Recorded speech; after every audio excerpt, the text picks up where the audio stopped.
Buongiorno cari amici, benvenuti nel canale del Marietto Veneziano. Bene, oggi vi voglio raccontare una cosa che riguarda molti, cioè praticamente il lavoro. Perché mi vengono da più parti domande, aiutami per il lavoro, voglio fare un sigillo per trovare un lavoro solido, sicuro, insomma tutte quelle cose lì che in fondo affliggono il 90% delle persone. Allora, la prima cosa che voglio dire è che bisogna sempre stare attenti ai suonatori di piffero, nel senso che vi racconto una storia che mi è successa 8-9 anni fa. 8 anni fa vado in un supermercato grosso, no? Supermercato che ha il nome saturniano criptato, e quindi questa è una cosa anche importante che vi devo spiegare. Allora vado in questo supermercato, spiego a una commessa gentilissima, visto che era stata gentile con me, gli spiego che io lavoro un po' nel ramo sempre così radiestesistico, e che faccio consulti e così. E questa signora mi chiede se gli faccio un'analisi, e io non sapevo neanche il suo nome, gli chiedo nome, cognome, data di nascita. Morale della favola, faccio questa analisi e vedo che questa persona sarebbe insomma partita dopo 6 mesi, decollata, è andata al campetto, sarebbe andata al campetto. Al che torno e gli spiego cosa avevo visto, no? Gli spiego cosa avevo visto, gli spiego anche che era stata male di cuore. Infatti lei mi dice, pensava che il suo primario um, cardiaco, il suo dottore specialista per cuore gli avesse spiegato chi era lei, perché lei diceva, cavoli, ma devi aver parlato con il mio primario, perché effettivamente mi stai dicendo le stesse cose che mi ha detto 3 mesi fa il mio primario, perché sono stato in camera di rianimazione per 3 giorni, ho avuto il cuore che stava male, e infatti io l'avevo visto col pendolino. Però avevo visto anche che dopo 6 mesi sarebbe decollata. Questo perché purtroppo era così, no? E gli raccontavo queste cose chiaramente in modo delicato, senza fargli paura, però insomma gli dicevo, senti, devi stare un po' attenta, e, insomma quelle cose lì. Il problema è che lei voleva sapere la causa, no? E la causa chiaramente io non l'avevo cercata, e poi allora rinizio la ricerca e vedo che è il posto di lavoro, cioè sottoterra, in quel supermercato lì, ci sono delle falle, ci sono delle energie negative che non solo su di lei influenzavano, ma anche su altri colleghi di lavoro. Però io chiaramente facevo solamente questa analisi per questa signora, e infatti lei poi me l'ha confermato, no? Che altre stavano male e queste cose qua. Allora cosa è successo? È successo che io chiaramente mi sono fermato lì, non sono più andato avanti, perché mi sembrava quasi di entrare nella vita delle persone ed esagerare, insomma, no? Io gli ho detto insomma quello che vedevo, poi non era sicuro per il semplice fatto che tutti possono sbagliare, chiaramente, no? E torno in quel supermercato lì e non la vedo più.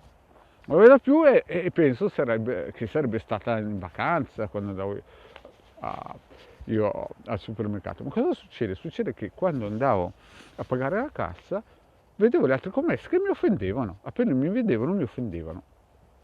Che dico, che strano che mi offende, io non so neanche chi sono queste qua. Beh, morale della favola, passa il tempo, passano questi 6 mesi, passano 7 mesi, apro l'ultima pagina del giornale e vedo questa tipa qua, a cui avevo fatto l'analisi, l'indagine radiostesica. Perché prendo un colpo, dico, cavoli, te, il pendolino aveva visto giusto. Allora torno nel negozio, parlo con un signore che è lì, mi dice sì, effettivamente se n'è andata, ma prima di andarsene si è licenziata, però purtroppo aveva il cuore debole, e se n'è andata, se n'è andata. Allora, il problema che cos'è? Perché vi faccio questo racconto che è successo 7-8 anni fa circa? Perché il problema è che molte volte quando le persone vanno a lavorare in un posto sicuro, non analizzano tutto, cioè vedono solamente la busta paga e magari che si lavora poco, o magari sembra quel lavoro della propria vita. Uno dice, ma sì, vado a fare qui la venditrice o la segretaria di qua di là. Però quando si cerca un posto di lavoro non è che bisogna sempre guardare solo la busta paga e la solidità del posto, perché magari certi posti, e lo dice il Marietto per esperienza, mh, soprattutto le grandi multinazionali, praticamente hanno come consulenti dei maghetti, più che dei maghetti, molte volte non solo sono maghetti, ma sono anche negromanti. E quindi cercano sempre di costruire i propri supermercati o proprio le proprie agenzie in posti che siano a vantaggio della struttura, ma non della struttura dei dipendenti, della struttura, proprio la struttura, e che renda, e quindi creano delle egregore, o se non le creano si basano su posti dove ci sono delle falle, no? E più chiaramente, visto che in questo mondo materiale cioè i posti peggiori sono dove ci sono basse vibrazioni, no? Campi da calcio, dove c'è molto sport, dove ci sono delle forti egregore, praticamente le persone che si riuniscono lì chiaramente non hanno 12, 10, 12 mila bovis, ma ne hanno 6, 7, 5 mila, no?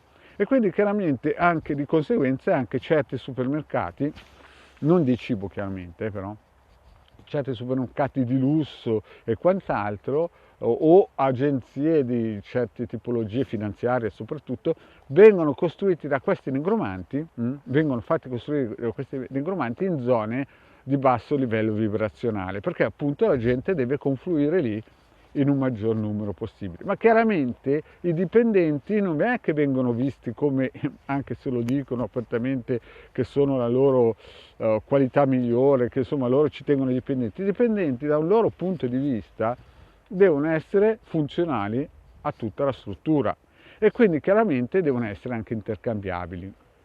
E di conseguenza se un dipendente va a lavorare in un posto dove ci sono basse vibrazioni o dove ci sono sotto delle falle perché il negromante ha visto che la ditta, la società avrebbe funzionato bene in quel posto, chiaramente viene influenzato. E se magari una persona è anche un po' birichina e basta lei di bovis e va a lavorare in una struttura così, magari la paga è buona, ma poi si vive poco e anche male e poi a casa ci sono problemi e quant'altro. Bene, per oggi questo racconto di fantasia, perché voi sapete che il vostro maretto racconta sempre cose di fantasia, anche questo è un racconto di fantasia come tutti gli altri. Il vostro maretto finisce qui, vi ringrazio di averlo ascoltato e come ogni volta vi chiedo, se non l'avete ancora fatto, di iscrivervi al canale di Hildegard e del Marietto Veneziano e di venirci a trovare nei vari gruppi Facebook o Telegram. Grazie cari amici e alla prossima, ciao!